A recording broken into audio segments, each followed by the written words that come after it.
I know that you already know who Goliath is. When most people hear his name, they immediately think of the giant who was defeated by David using only a sling and a stone. But in fact, there's a deeper story behind Goliath's life. There's a part of his story that is almost never talked about. So the question now is, who really is Goliath? Why was the entire army of Israel so afraid of him? And is it possible that his origins are even deeper than most people think? That's what we're going to find out. But before we start, don't forget to like this video. This means a lot to us content creators. Thank you very much, and now let's get started. In the Bible, Goliath was not portrayed as an ordinary soldier. He was a symbol of fear, pressure, and an enemy that seemed impossible to defeat. According to 1 Samuel, he came from the city of Gath, one of the most important cities of the Philistines. The Philistines were longtime enemies of Israel. They were a powerful group known for their advanced weapons and fierce warriors. But Goliath was unique even among his own army. He was described as being enormous compared to a normal person during that time. There are even old translations of the Bible that say he was over 9 feet tall. However, there are other scholars who believe that it could be lower than this, depending on the ancient measurement system used. But whichever is correct, one thing is clear. He was huge compared to an ordinary soldier, and it wasn't just his height that made people fear him. He was also wearing heavy bronze armor that looked almost like an iron wall when seen from a distance. He carried a huge spear that, according to the Bible's description, was extremely thick and heavy. He even had his own shield bearer who walked ahead of him. He was a walking fortress on the battlefield. But Goliath's real weapon was not just his strength, but psychological warfare. For 40 days he came out every day in the valley of Elah to challenge Israel. Morning and evening, same challenge. One fight, one man against one man, no full army involved, no backup. Whoever loses, their whole nation loses. And with each passing day, the fear in the camp of Israel grows even bigger. Just imagine that. They're not just facing a simple threat. Every day they see a giant warrior who seems impossible to defeat. As time goes by, the soldiers' morale slowly breaks down. Even King Saul, who should be leading the fight, can't move either. According to Bible historians, it's important to understand the culture of ancient warfare back then. In many ancient battles, a practice called champion warfare was common. This means that each side would choose their strongest warrior to fight. The winner would become the symbol of victory for the entire army. So when Goliath challenged Israel, it wasn't just a simple insult, it was a public humiliation. And as long as no one answered his challenge, it showed even more that he was in control of the situation even before the real battle began. There's another detail that's often overlooked. The Valley of Elah was a strategic location back then, situated between the territory of Israel and the Philistines. This means it was no accident that the tension arose there. If Israel lost, it would be easier for the Philistines to invade and take part of their land. So for the soldiers back then, it wasn't just their own lives at stake, but also the future of their nation. And this is where Goliath becomes even more mysterious. There are some parts of the Old Testament that seem to suggest he was not alone. In other verses of Samuel and Chronicles, other giant warriors connected to Gath are also mentioned. Goliath was said to have brothers who were also as big and strong as he was. Because of this, some Bible scholars believe that he may have belonged to the remaining race of giants that was once mentioned in the older parts of the scriptures.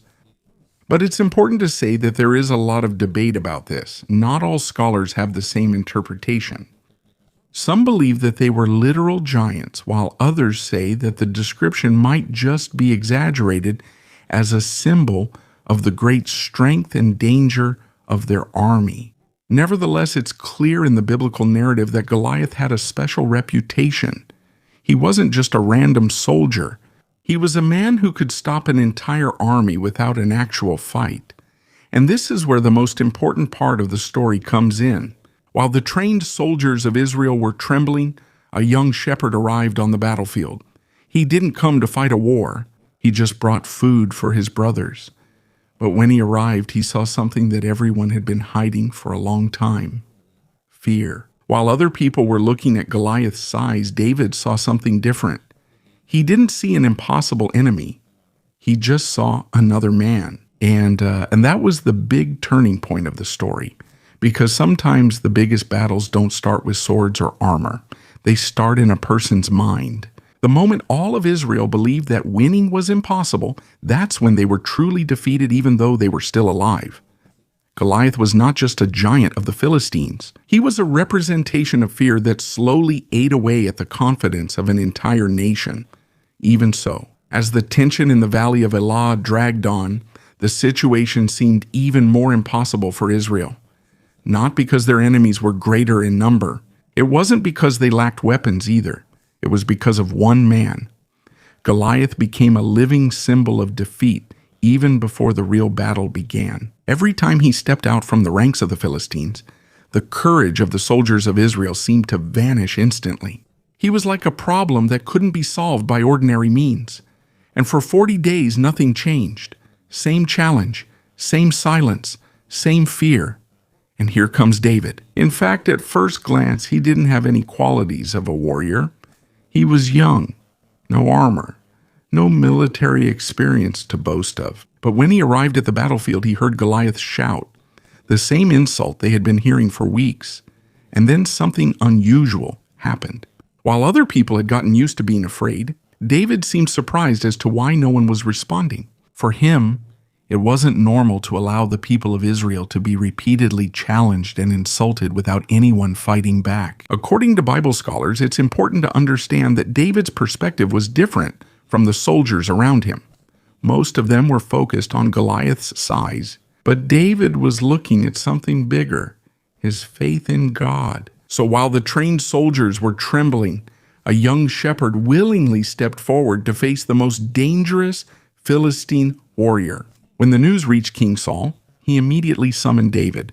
But it was obvious he had doubts. How could you possibly let a young boy without armor fight against a giant who had been trained for war since childhood? Despite this, no one else wanted to face Goliath. So in the end, Saul agreed. He gave David his own armor and helmet. Perhaps he thought that it would somehow increase David's chances of survival. But when David put it on, he immediately felt that it wasn't for him. It was heavy. He couldn't move properly. And this is where the whole battle became different. While everyone relied on swords, armor, and strength, David chose a different way. He took off the armor. He took his staff, sling, and 5 smooth stones from the stream. For other people, it seemed like suicide. On one side, a giant warrior covered in bronze armor and carrying a massive spear. On the other side, a young shepherd with almost no protection. But according to some historians, the sling that David used was not a simple toy.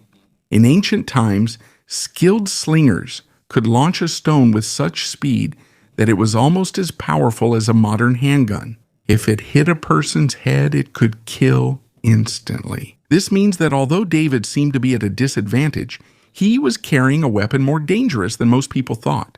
When Goliath saw him, he immediately laughed. For the giant, what Israel sent was an insult. Instead of a seasoned warrior, a young shepherd faced him. According to 1 Samuel, Goliath even cursed him and mocked his appearance. In the eyes of the giant, the fight was already over before it even began. But David saw things differently. For him, this was not just a fight between two people. It was a battle of trust, faith, and courage. So before the battle began, he clearly said that he was not fighting with just a sword or spear, but in the name of the Lord of Israel. And after that, David moved quickly. As Goliath approached, David took a stone, put it in his sling, and spun it rapidly. In just a split second, he released it. And that's when everything changed. The stone hit Goliath directly on the forehead, one of the few parts of his body not covered by armor. The giant suddenly stopped, and in front of the two armies, he fell to the ground. And as he fell, it was as if the fear that had long gripped Israel was also broken. For 40 days, one man had controlled the minds of the entire army. But in just a few seconds, the image of an impossible enemy vanished. After Goliath fell, David did not celebrate right away. There was no long celebration, no shouting of victory from him. Instead, he quickly approached the giant and took the giant's sword to finally end the battle. And at that very moment, the entire battlefield changed. Not because Israel had a new strategy, not because backup troops arrived, but because something broke in the minds of the two armies. On the side of the Philistines, what they saw was immediately clear. The warrior they thought was impossible to defeat was now lying on the ground. The man who served as the symbol of their power was gone. And when the symbol falls, often the whole system follows. Suddenly, fear changed direction. Earlier, it was Israel who was afraid. Now it's the Philistines who are in chaos. According to 1 Samuel, they began to run back to their cities, while the army of Israel chased after them. The same soldiers who couldn't move for weeks because of fear suddenly became courageous. And this is where Goliath's story becomes even deeper, because for many Bible scholars, what happened in the valley of Elah was not just the simple defeat of a warrior. It could also be a symbol of the fall of an older fear that had long gripped the people in the region. In the Bible, Goliath is repeatedly connected to the city of Gath. And according to some parts of the Old Testament, Gath was known as the place where some giant warriors lived in ancient times. This is where one of the most mysterious parts of the story comes in, the Rephaim. In different parts of the scriptures, this group is mentioned as people with extraordinary size and strength.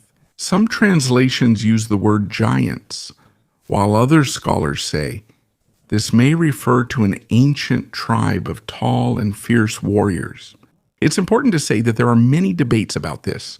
Until now, historians and theologians still have different interpretations. Some see the giants literally, while others believe this is part of the symbolic language of ancient texts, even though the interpretations differ. It's clear that people connected to Gath had a special reputation. That's why the lower part is also important, because it turns out he wasn't alone. In 2 Samuel and 1 Chronicles, there are other giant warriors mentioned who are also connected to the same place. One of them is Lami, who according to some translations, ay kapatid umano ni Goliath. There was also a warrior called Ishbi-benob, who faced David in another battle a few years later. And there's another unusual detail that often surprises many Bible readers. One of these warriors was described as having 6 fingers on each hand and 6 toes on each foot. In modern times, there is a medical condition called polydactyly, where a person has extra fingers or toes. So according to some historians, this could be a real physical condition and not just a simple legend. But in the narrative of the scriptures, these details seem to be used to show that these warriors were different from ordinary people during that time. And when all these details are put together, the meaning of the battle between David and Goliath becomes even greater. It's no longer just a simple story of the small against the big. For many Bible scholars, this is a turning point where the influence of the giant warriors, who have long been a source of fear, gradually fades away. And maybe that's the reason why, even now, people are still interested in the story of Goliath. As people study the story of Goliath more deeply, it becomes clearer that he is not simply an isolated character in the Bible.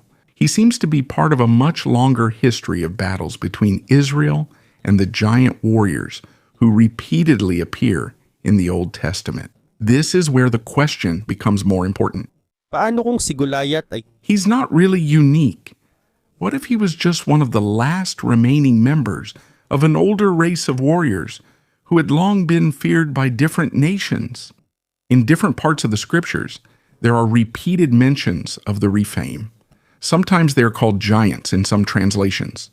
But according to many historians and theologians, it's still not completely clear whether they were literally giants or just an ancient class of tall, fierce warriors. Even so, there is one thing that keeps coming up in these texts: they were different.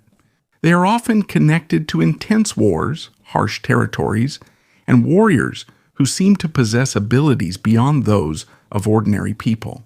And because Goliath is connected to the city of Gath, many Bible scholars believe that he belonged to one of the remaining groups of these giant warriors. So for some students of the scriptures, the battle between David and Goliath is not just a story of an underdog winning. It could also be a symbol of the end of a long era of fear brought by the giant warrior clans in the region. And there's another detail that's often overlooked: the very name of Goliath.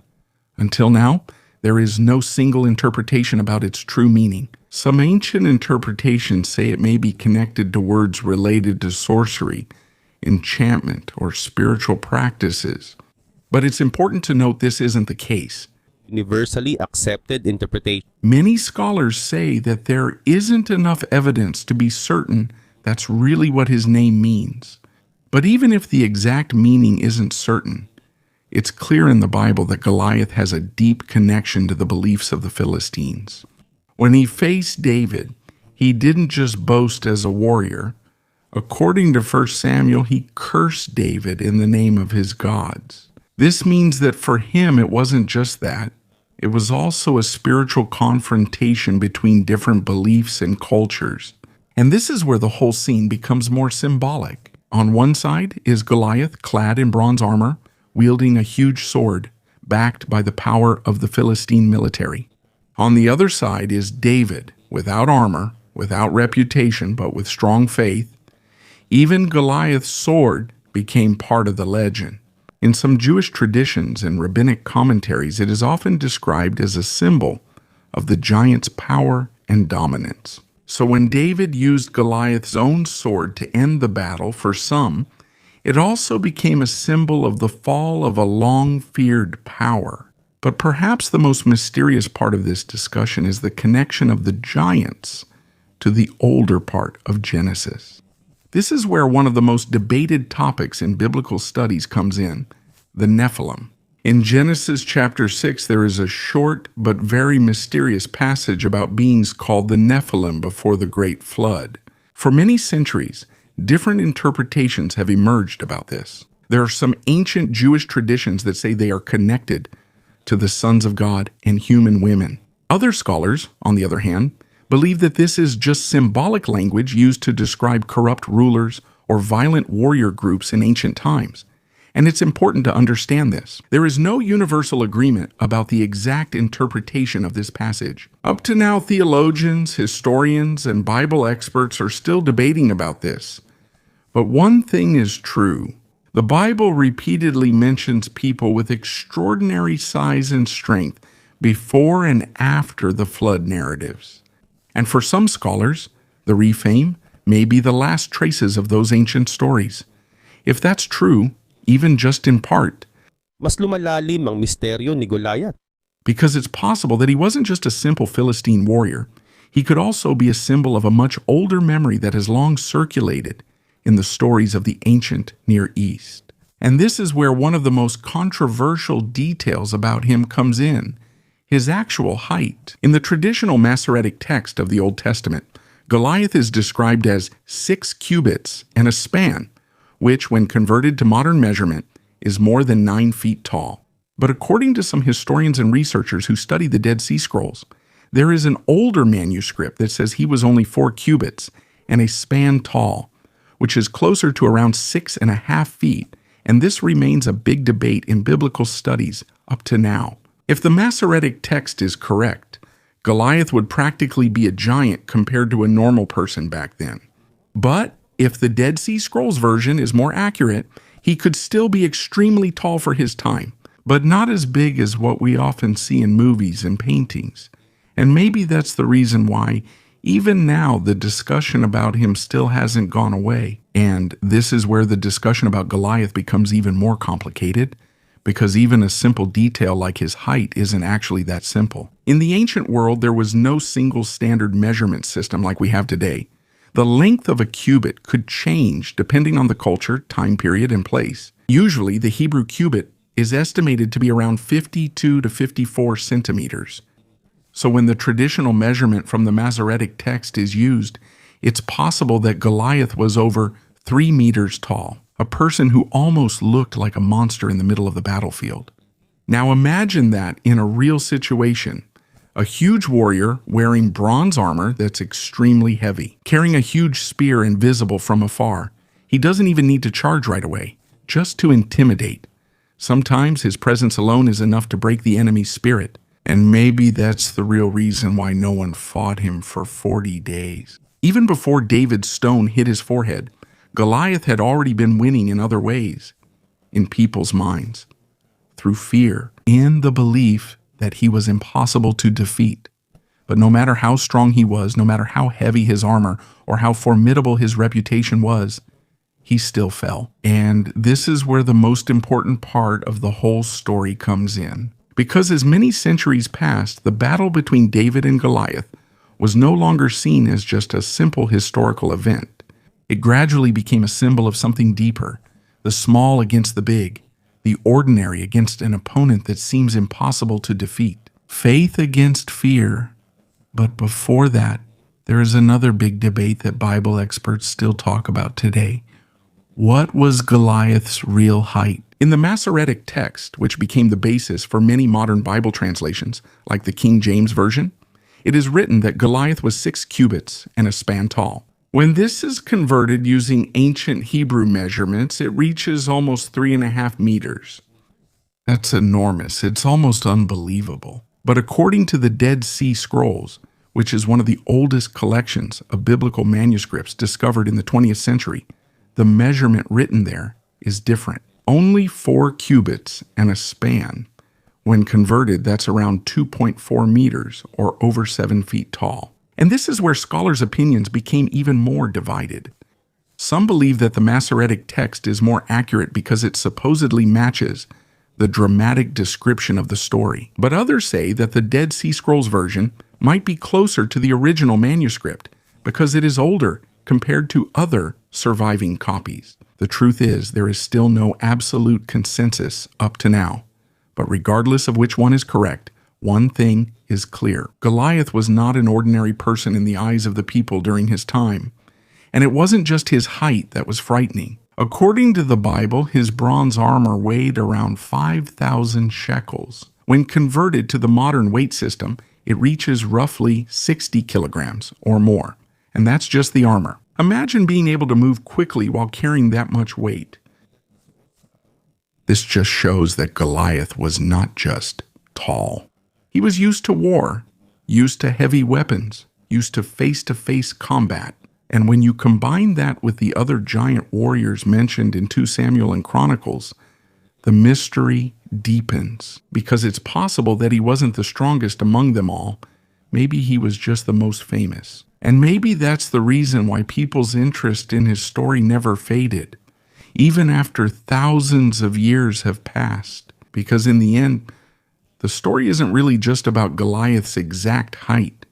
It's not about the weight of his armor or how big his sword was either. What truly left a mark in history is the meaning of his downfall. Because in front of 2 armies, there was a young shepherd who chose not to be overcome by the fear that had long controlled everyone. And from then on, Goliath became the symbol of everything that seems impossible for man to face. Sometimes it's a problem, sometimes it's fear, sometimes it's oppression, sometimes it's a situation that seems hopeless. Meanwhile, David became the symbol of faith, courage, and trust in God, even when the outcome of the battle is uncertain. That's probably why, even until now, their story hasn't faded. Because even though times change, each person still has their own Goliath. There are battles that seem too big to face, problems that seem impossible to overcome, situations that make you feel small and weak. And maybe that's the reason why the mystery of Goliath is still being studied even today. Not just because of his size or origin, but because his story is like a reflection of the battles people still face today.